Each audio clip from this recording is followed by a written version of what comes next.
It's 2 p.m., so let's get started. Hello and welcome, everyone. Thank you for joining us for today's webinar. My name is Sarah Reed. I'm the VP of Marketing here at BrainSell, but for today's event, I will be playing the role of host.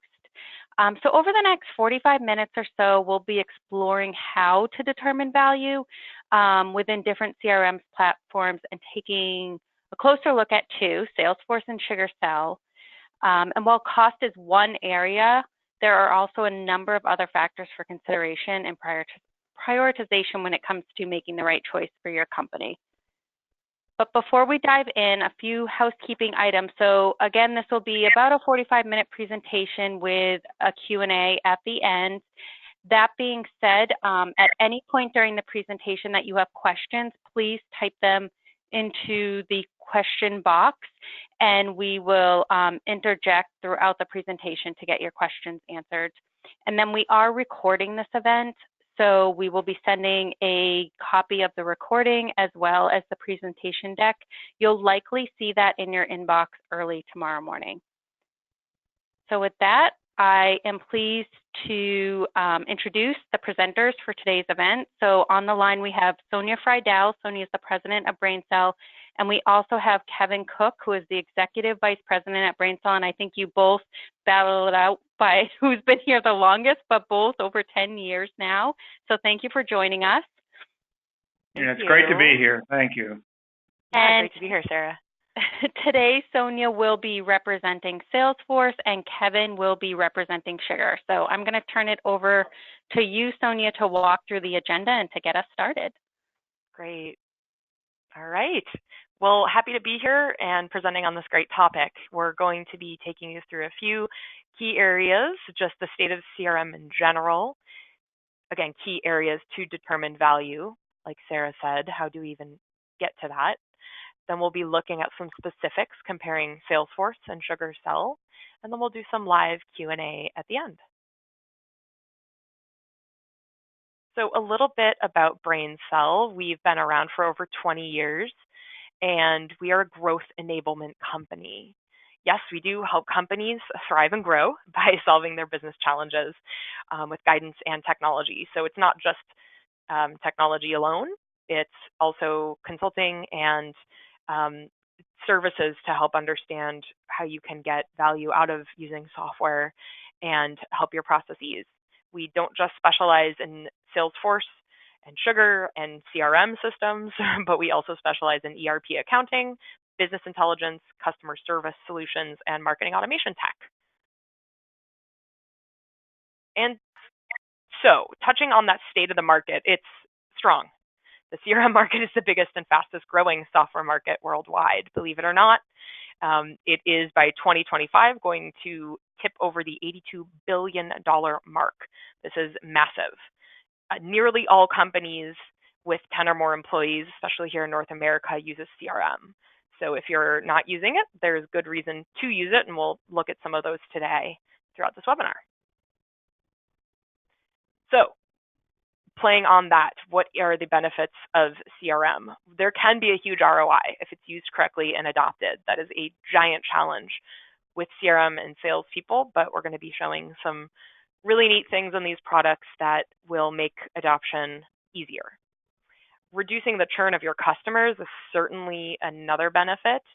CRM software specifically can up customer retention by as much as 27%. Yes, that is a fact. And that's for many reasons. You're going to have one system of record for your customer base, which gives all of your employees then that one view to play off of. So everyone's on the same page now with the customer, just from the life cycle, the notes, meetings, opportunities that are nestled underneath the customer record. You now have a place to go to see all that action in one place company-wide. Improve productivity. I don't know how we'd run our days here without CRM. It's just massively important for our business. And it allows reps to take on a bigger number of opportunities and tasks because they have an organized and easy system to manage it in. Smarter selling, of course. We're even seeing now AI, artificial intelligence, and machine learning go into CRM and help reps even prioritize what should they be selling, what should they be spending their time on, which customers are good for cross-sell, which ones are not. So we're seeing some of those huge advances in CRM now. It's really exciting. Enhanced customer experience goes back into the reduced churn. So now you're not having to hunt and peck for all of a customer's information. You can find it in one place and help them out faster. And more accessibility to data, because everyone has access to the system, they're going to see the same thing. So you're working as a team now, not in silos. And now I want to turn it over to Kevin to speak to this. Kev, we talk to people all day long about how to determine value. Why are you doing a CRM? What are some of the benefits you're going to get? So walk us through this a little bit. And what are some of the most important pieces in determining value? Yeah, when I talk to customers about CRM, I say this frequently. You're going to succeed or fail despite the CRM.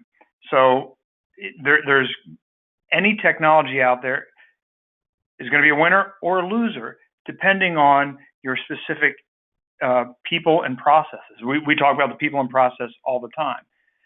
But nevertheless, there may be a CRM that will work best in your organization.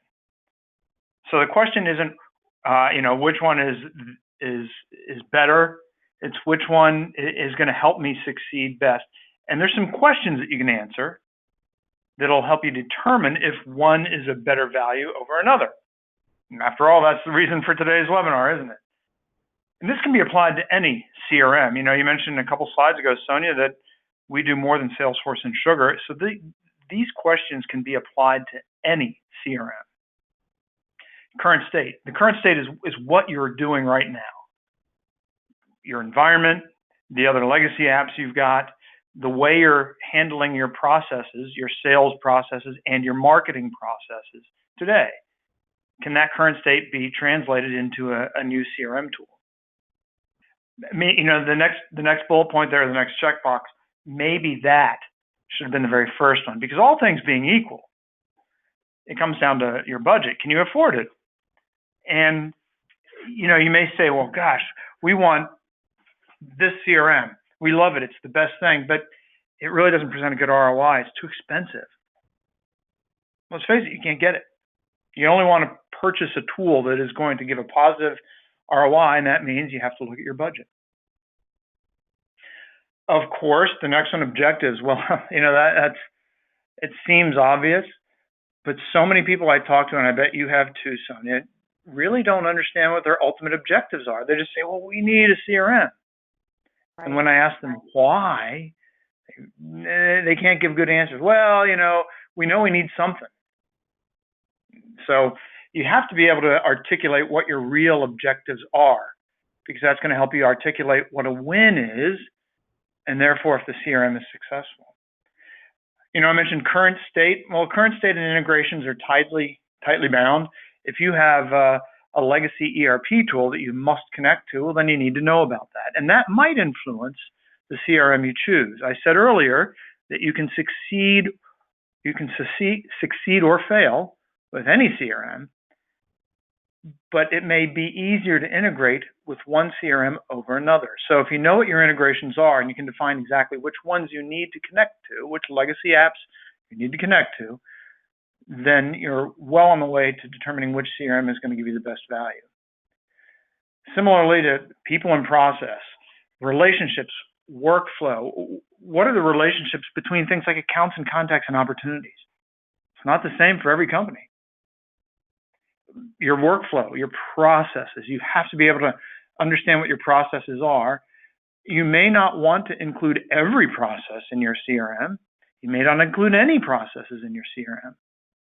But if you don't understand what your processes are, you'll never be able to make an intentional decision about whether you include them or not.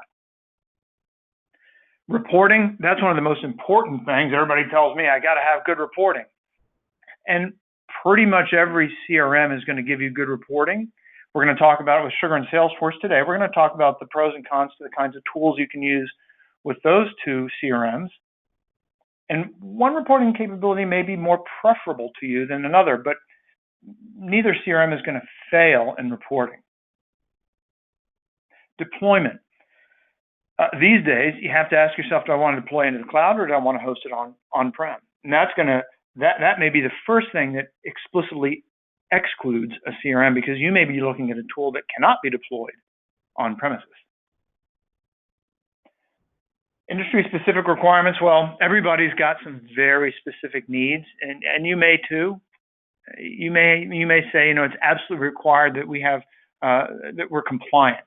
We have to be Sarbanes-Oxley or HIPAA or EPCI compliant. So those your specifically industry requirements may affect the CRM that you choose.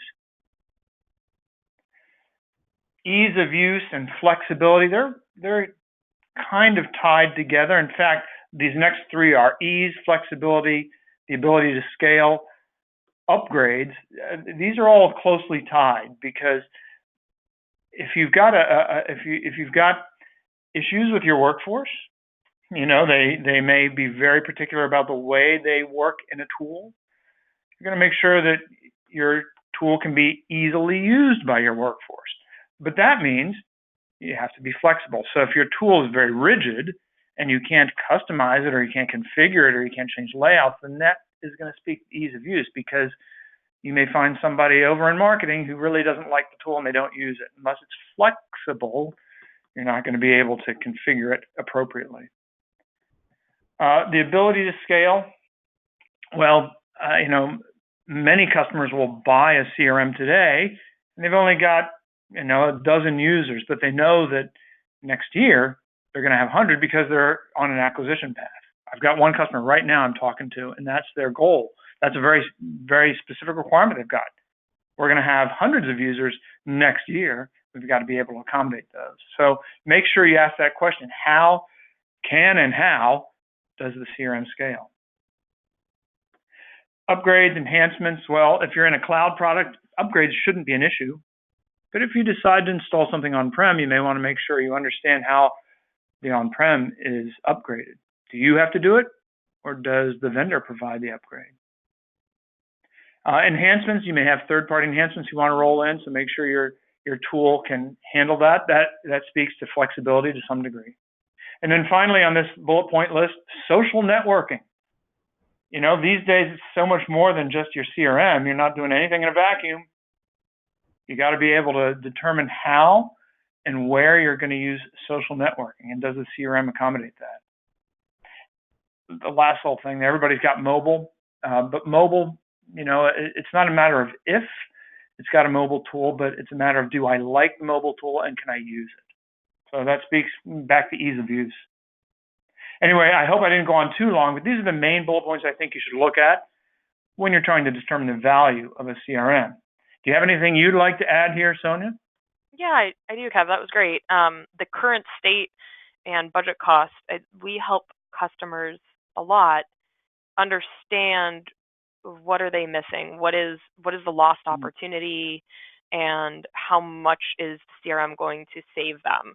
And that's an exercise that Kevin and I do all the time with people to help them realize, okay, you can't see the forest through the trees. It helps to have an outside person who's very experienced to really go in and say, wow, that's how you're running your opportunity. That's how you're managing your pipeline. That's how your contracts get signed. Oh my God, like that's taking an extra 5 hours a week for that person. So there are ways to quantify how much CRM can actually save you, and we can help you tease those out. So make your life better. Let me give one quick example. For the people who are listening, look at the average value of a work order. And this is a simplistic ROI determination, but look at the average value of a work order. Let's say your average value is $10,000. Well, ask yourself, do you think that a better CRM or a different CRM is going to gain you one more opportunity or one more closed deal a year? Well, that would be worth $10,000. So that's the first step. Just look at the average value of an order, and can I get an extra order? Or how many extra orders would I need? If an order is only worth $500, that means you're going to have to close a lot more new orders. So maybe a CRM isn't within your budget. Right. But these are the questions you have to answer. And there's other things besides that. That's the most simplistic one. It's a good place to start. Awesome. So let's now get into a closer look of the two options. I will be speaking to Salesforce, and Kevin will be speaking more to SugarCell. A flip of the coin. A flip of the coin. It did determine so. So we've dumbed it down massively. We've also Are you talking to me? Yeah. Oh, yeah. We've done this down, just a couple cells here of some high value determinations or differentiations between the two apps. We also have a really great document that gets into deeper detail that I believe Sarah will be sharing as part of the recording, or you'll get it at some point. So we start here with customer support. I'm just going to go down the line with Salesforce and explain these, and then Kevin, you'll speak to the sugar side. So with all versions of Salesforce, you get access to their online support portal, which the SLAs or service level agreements will differ on your version that you're on. I usually see a 1 to 3 day response time on those. For phone support, you're going to be on paying an additional fee there. And for deployment style, that's how do you access it, or where do you put the application? On demand, which means cloud. It's how you get to Gmail, Facebook, whatever, and that's how Salesforce is deployed 95+% of the time, I'd say.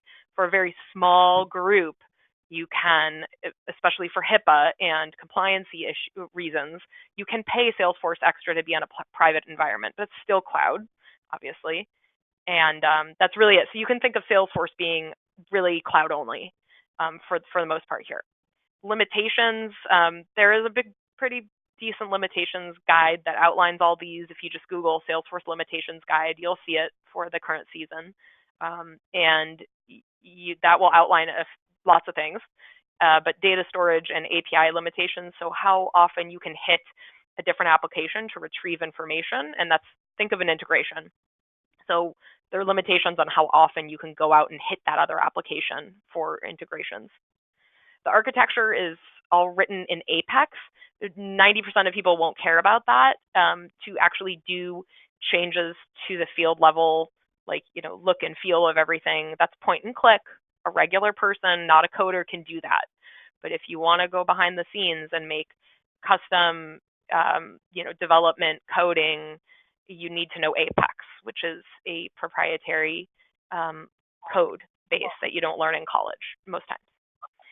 The user minimum, there's none. So you can have one of the very low contact version of Salesforce, or one of the enterprise edition. There's no user minimum, and you can grow up to the thousands, obviously. And email integrations come standard for Gmail and Outlook. Kevin? That's right. Something I want to comment on the user minimum for Salesforce. You can go with Salesforce Essentials, which is a fine little Rolodex of a CRM. But as soon as you have 10 users, there is a user maximum with Salesforce Essentials. No That's minimum, true. But there's a max for the low end version. Let's talk about Kevin, as a footnote, we're just, as we get to the pricing page too, to look at these apps, we're not looking at Essentials for Salesforce to get apples to apples. Yeah, and we'll outline that when we get there, but we're just really looking at the higher versions, the professional, the enterprise editions here. Absolutely, as is appropriate. But I know some users out there, some people that are hunting may hear about it. They may wonder, what is Essentials? So, we're not going to go into it. You're right. Everything we're looking at here is Salesforce Professional or Enterprise. And now let's talk about Sugar. Sugar gives you unlimited support through a portal. Salesforce has a portal. Sugar has a portal. You can also get phone support if you're on Sugar Cell or Sugar Enterprise. Phone support and the portal are both governed by an SLA, just like with Salesforce. That doesn't mean you can't file a support request anytime. It just means that they've got an SLA as to when it's going to be replied to. Deployment with Sugar Cell is always and only on demand, but Sugar does have other versions, notably Sugar Enterprise and Sugar Professional, but mostly Sugar Enterprise that can be installed on-premise. So if you're the user who has to install on-premise for whatever reason, and you're comparing Sugar and Salesforce, where you've only got one option then. So that remember in the previous slide, I talked about the deployment model. Well, if you have to be on-premise, then you need a specific edition of Sugar.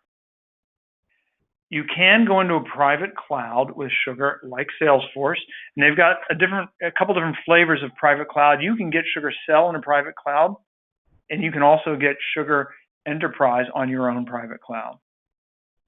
Just like with Salesforce, though, Sonia, you're right. I think there are even fewer Sugar users that are taking advantage of Sugar's private cloud. Same reasons you might, though.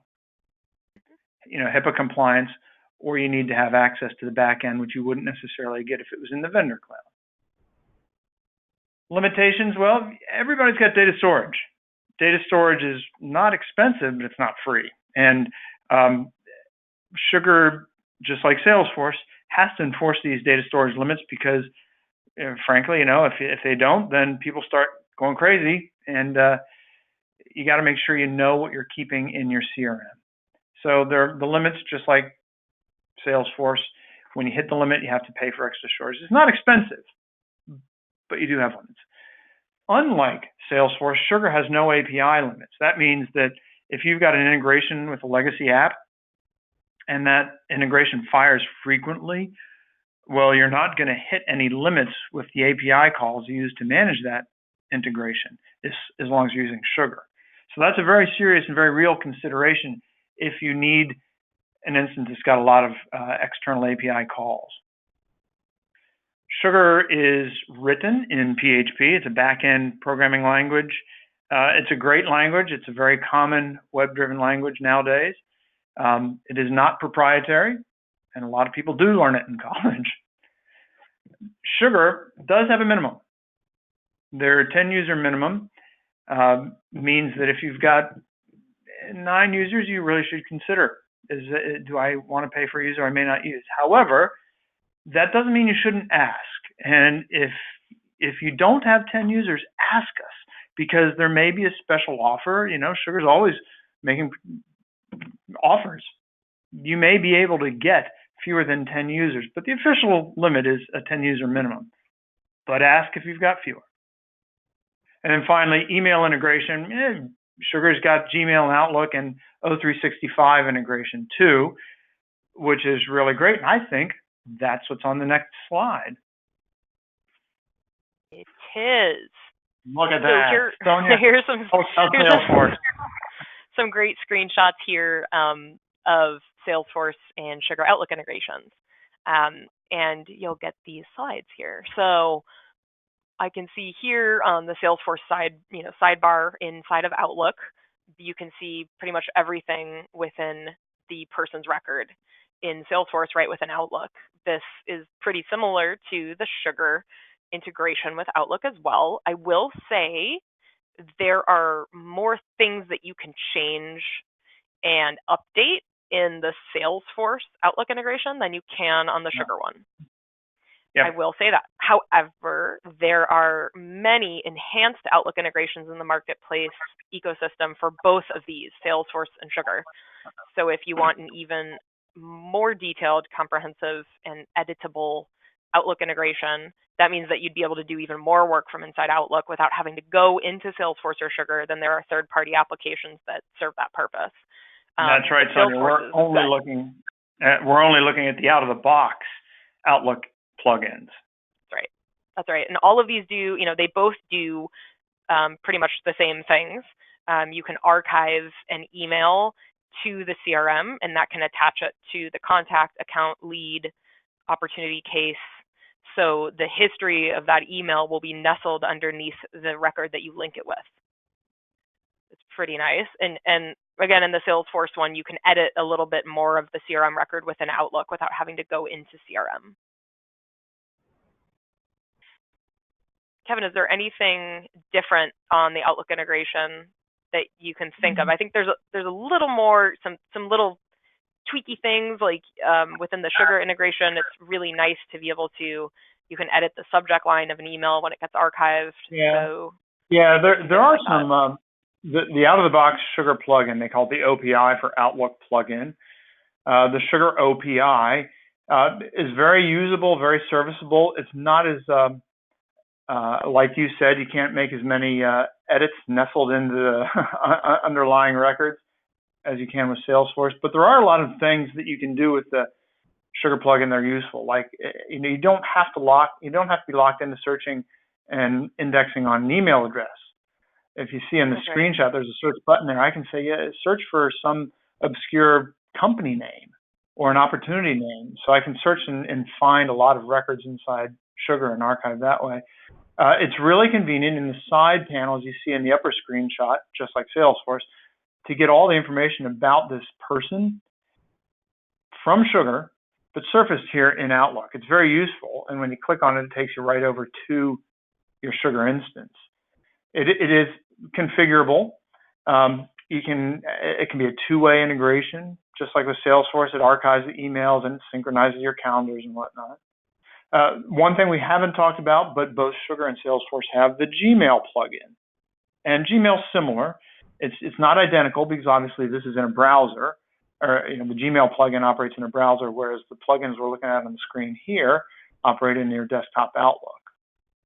Now, I've got a question about email integrations here, Sonia, and I have to confess, I don't know the answer. Does Salesforce, and you may not know either, but does Salesforce have an O365, an Office 365 connector in the browser, or is it only in Outlook on your desktop?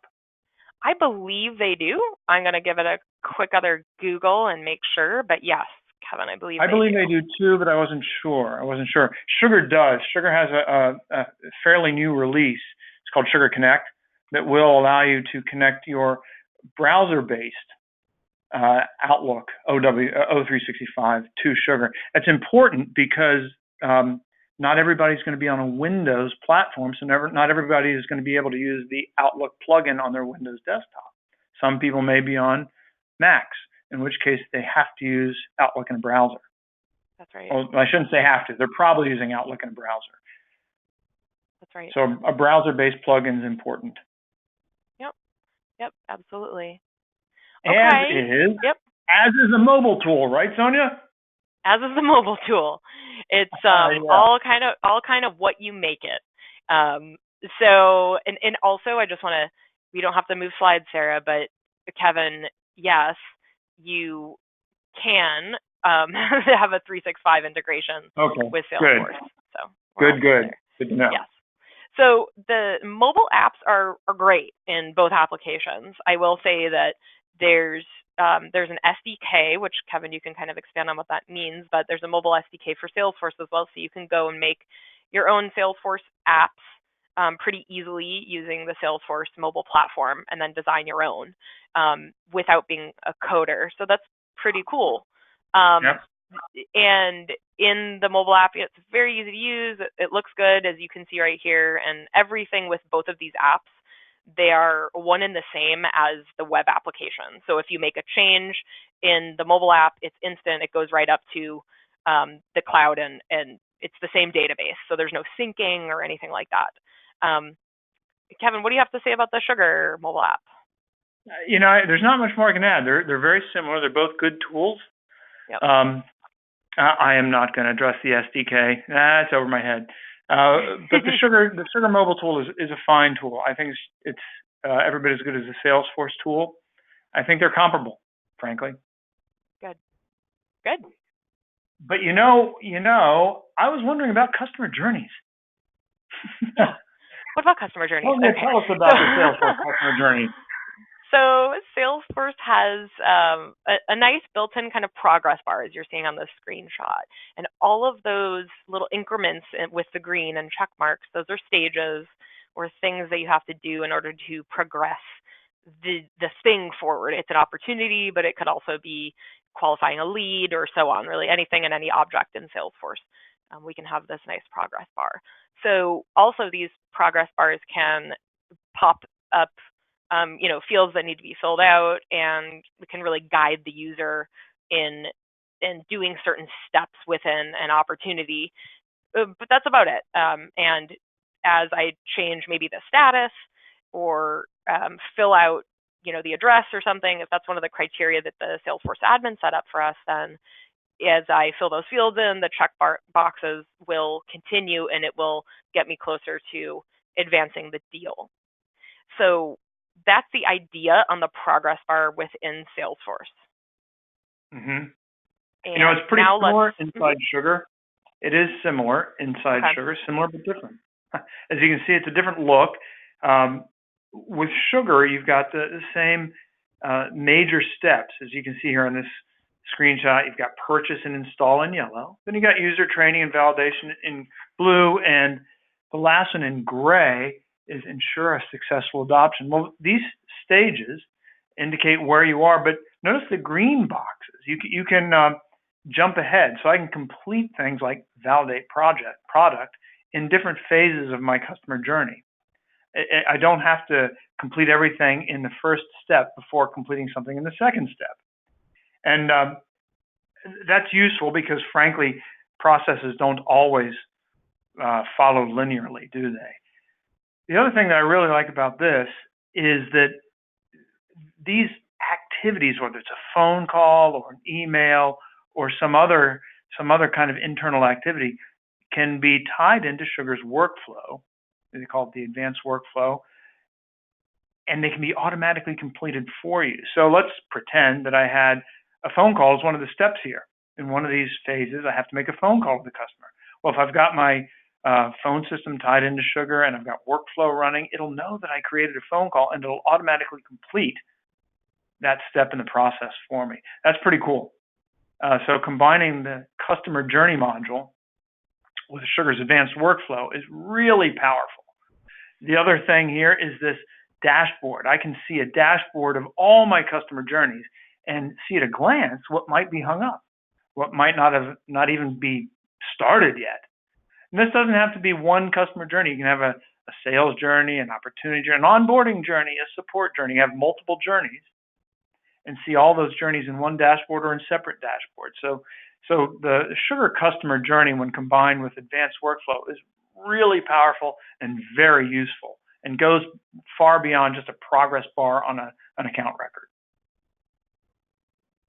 So I'm a big fan of customer journeys. I'm also a fan of advanced analytics. How about you, Sonia? Absolutely. Helps shape our business. Yeah, let me talk about both of these here. Advanced analytics is far beyond reporting. You know, both tools are going to be able to give you a pipeline report, but it's going to be a lot tougher if you want to say, I'm looking at my pipeline today, but what was my pipeline this time a year ago? Not just values, but what actually comprised the pipeline. Well, that's nearly impossible with any CRM unless you've got good analytics on top of the CRM. Sugar recently rolled out a thing called Sugar Discover. Sugar Discover is exceptionally powerful, and it is really unique in the industry in that it is truly time-based, time-aware. Sugar Discover is time-aware. And this is a big deal. You can tell the enthusiasm in my voice because a lot of industry pundits are saying, why haven't CRMs done this already? CRMs just have not yet been time-aware until now. Sugar Discover actually puts a timestamp on every transaction, and it keeps it all available to you. So you can say, here's my pipeline today, but what was my pipeline at this time a year ago? And not, like I said, not just the end value, but the opportunities that comprise that pipeline. What was the snapshot? You're looking at lots of different snapshots. Salesforce doesn't do it out of the box. You could conceivably do that with an add-on like Tableau, and it's very common for people to use an add-on like Tableau. It's a fine tool. We're doing a lot of Tableau work connected to Sugar for some of our customers. It's a great tool, but it does have some limitations.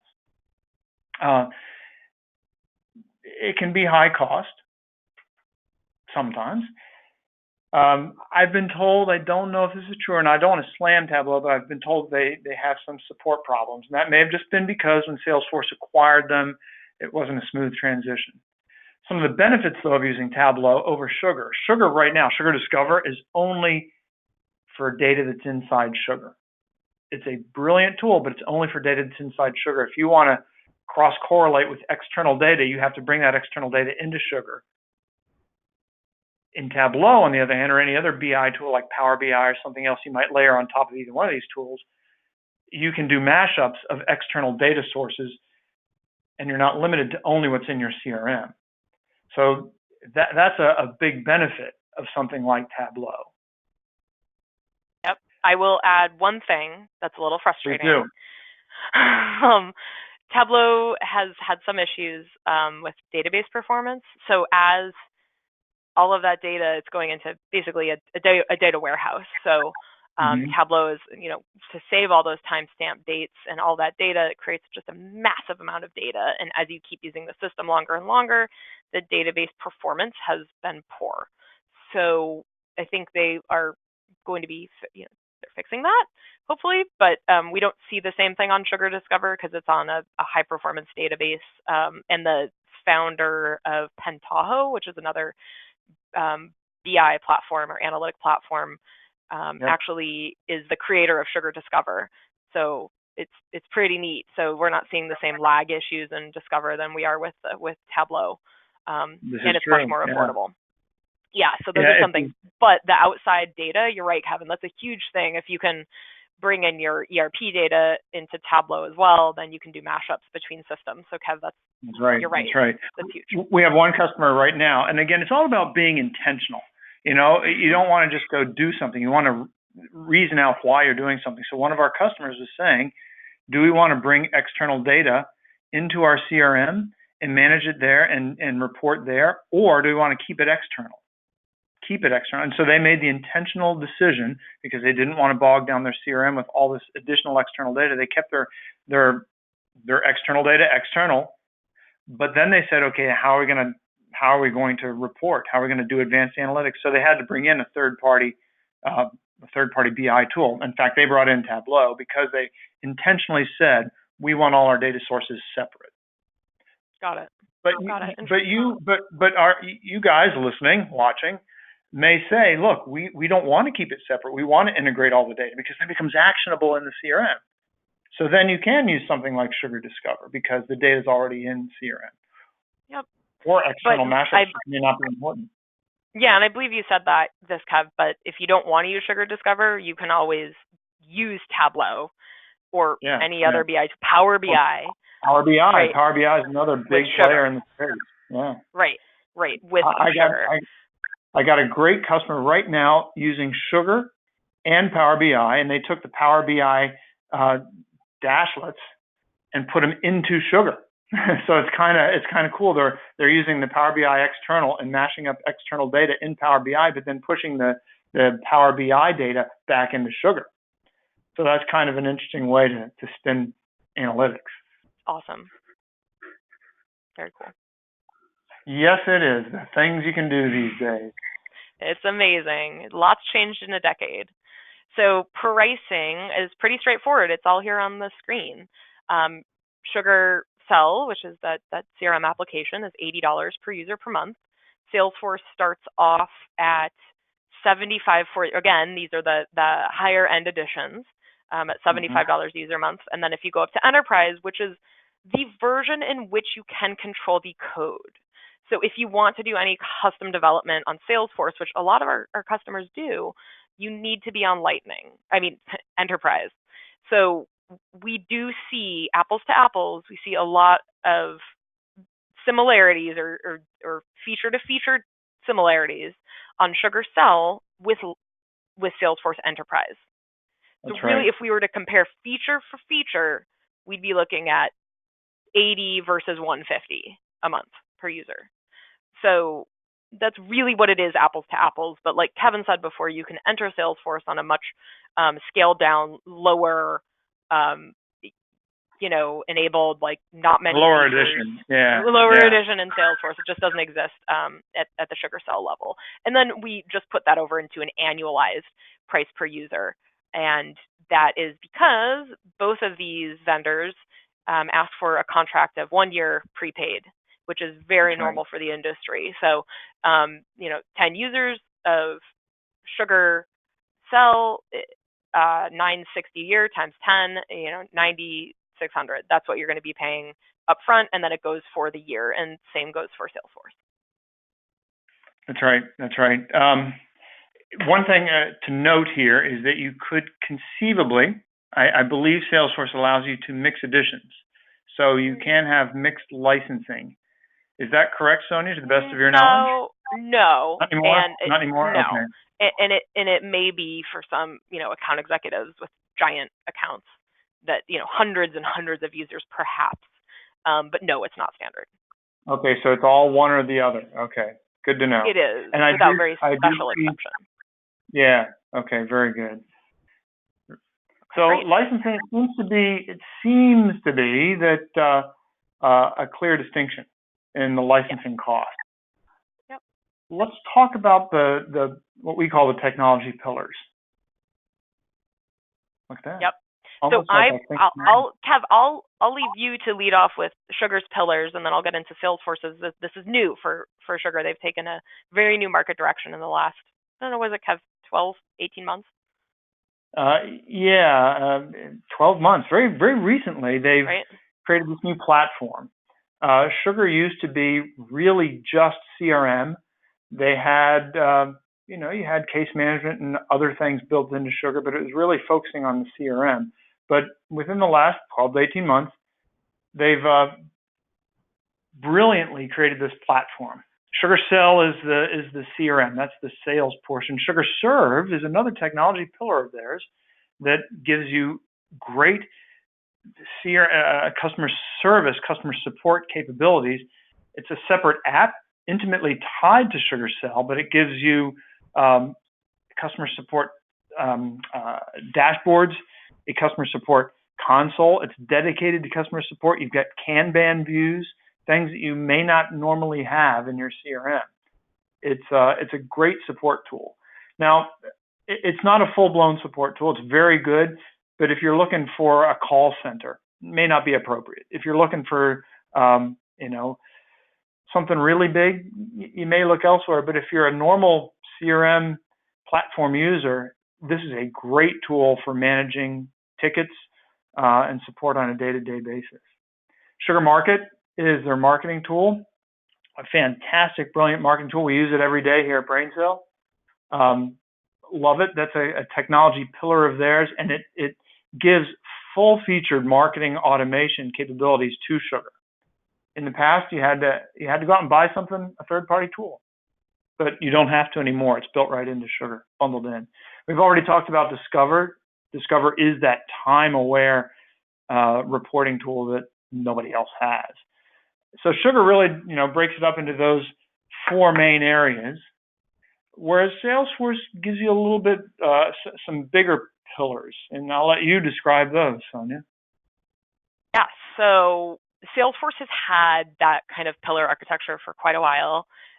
When I came into this line of work 10 years ago, I believe it was just sales and service, and that was really it. And service came after sales. So sales is just the core CRM platform. Just like Sugar, the service is a true customer service management application. Marketing, they've got a lot of different options for that. They've made a lot of acquisitions. The one that you're probably going to hear most about is Pardot, and they've acquired that. So Salesforce has grown massively by acquisition. So Pardot would be one of those, and they've got a couple others. Commerce, they're trying to do a lot around the 360 view of the customer, including down to the e-commerce transaction level. And I'm not going to go through all of these, but another huge one that they just brought on in the last 3 years is MuleSoft, and that's the upper right-hand corner, the integration suite. It was a large acquisition. I'm going to say billions of dollars, or close to $1 billion. And this is integrating. It's a very expensive service, but it's very nice. And this is to create very enterprise style integrations with Salesforce. So that was the MuleSoft. And all of these are separate SKUs. So it's extra to onboard these. We're seeing most people who talk to us about Salesforce are in the upper left-hand quadrant, sales. And they've also got communities. There's just so much out there. There's a lot. You've got a giant platform when you're looking at Salesforce. So I have one question for you, Sonia. Which CRM is a better value? Well, I think it all comes back, Kevin, to your main points in the beginning. And it's hard to determine. It really, it takes some conversations with, I think, people like us who have been around the block. But first, do your homework, interview key stakeholders. What is it that they want to get out of the system? Not so much the features and, ooh, it's cool to have chat and it's cool to have, this and that, but really, is it going to move the bottom line of the business? So interview those key stakeholders and see what metrics they're after and what they want to accomplish. What numbers do they want to see daily, weekly, monthly that would help make their lives better and make the company more solid? How do you then prioritize those key areas? So once you capture all of the stakeholder needs, wants, then it's up to you or help from us to prioritize those areas and understand the value out of them. Of course, budget is going to matter. Mm-hmm. So know that up front. And the right deployment partner, I can't say enough about that. Kevin, you did say earlier that a lot of these solutions do the same stuff. Yeah, they do. Like, that's why we don't want to show them just, click by click, feature by feature, creating a lead. We used to do that. There was a little more of a distinction. They're very similar now. They do a lot of the same thing. So just like you said, Kevin, it's really important to have the right partner out there, that when you do have a product that you like, that you go with the right partner who understands your business needs. Some of the questions that Kevin went over on how to determine value, if your partner's not asking you those things up front, then they're not looking at the whole picture and they're not thinking outside of just deploying the CRM and then leaving.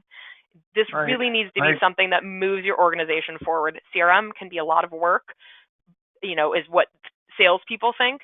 I think of it now as a tool that helps just accelerate my sales. So until your salespeople feel like that, then you need to work on your implementation of CRM. What do you think, Kev?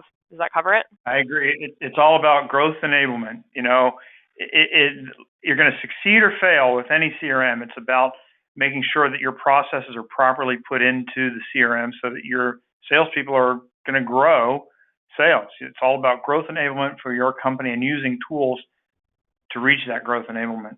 Yeah, you're absolutely right. It's all about the people, the process, and your deployment partner. We've done thousands of these, right, Sonia? In the 10 years we've been doing this, we've done thousands of these. So Probably, we've got experience doing it. Yeah, we absolutely do. So Sarah, with that, what questions do we have? All right, yeah. So thank you both. That was really great. We've had a couple of questions come in, but folks, if you have questions and you haven't entered them in the question box yet, please feel free to do so now. So here's one. So you had touched on customization earlier on, but the first question is, how easy is it to customize each of these platforms? You want to take that on first, Sonia? Sure. I think it's great. I think it's easy. They're both super easy. I always tell people, I have my undergrad in journalism. It has nothing to do with computers, and I am able to admin both Salesforce and Sugar just fine. So that includes adding fields, changing around views, adding user permissions. So anyone savvy with computers and software can admin these things. I do think, I'll have a little bias, I do think that it's a little easier. There's some things in Salesforce's configurator, like uploading massive amounts of fields so you don't have to hand key them in. Like, there are some neat things about the admin screen, but it looks a little more complex to me. I think Sugar's admin screen is a little easier to navigate. Salesforce's may have a couple more features. Yeah, I'd agree with that. Like, if you've got a drop down, you just touched on this. There are some things like with Salesforce, if you want to upload a large number of drop downs, Salesforce can do that, does that. Sugar doesn't. But I'd agree with you, and I think this is a huge point for the end user. Sugar is, I think, by far easier to maintain by the end user. There are very few things that Salesforce can't do that Sugar can, and vice versa. Very few things that Sugar can do and Salesforce can't. But it's still easier, I think, for the end user to manage Sugar than it is Salesforce because the administration is so much easier. Okay. Great. Okay. Oh, this is an interesting one. So the question is, we already have marketing automation. If we move to Sugar Cell, does that mean that we have to use Sugar Market? No. No. I'll answer, and Sonia, you can elaborate. You can use any marketing tool. Sugar still is a great tool for integrating with your legacy systems. If you've already got some other marketing tool, Sugar can probably connect to it. I know many marketing tools already have built-in connectors. So it may be just an out-of-the-box configuration. You are not required to use Sugar Market. It's an option, and it's a great option, but it's not a requirement. Sonia? Yep, very true. And is that the same for Salesforce? You don't have to use the marketing Correct. tool if you move to Salesforce as well. Correct. Yep, they're both the same there. All right, great. So that looks like those are the only two questions that we had. So any final comments, Sonia or Kevin, before we wrap up? No, Man, we took longer than we thought, but it's great. Yeah. Good conversation, Sonia. No, it's great, Kev. I would just say that reach out to us if you are in the search at all. We're happy to provide just an honest opinion. We are transparent, and we love that. I love that about being here in the BrainSell family. So please reach out to us if you're going through this. Why not get some help from 20 years of experience, right, Kev? Directly in this market, you and I. Oh, boy. Sheesh. It's been a while, so please feel free to reach out to us for some friendly advice, and good luck in the CRM search. And Sarah, thank you. Yeah, thank you both, and thank you everyone for joining us. Again, we will send the recording and the presentation from this webinar to you via email tomorrow morning, and we will also follow up with you via phone to make sure we've answered all of your questions. So thank you, everyone. Have a great rest of the week. Bye. Bye.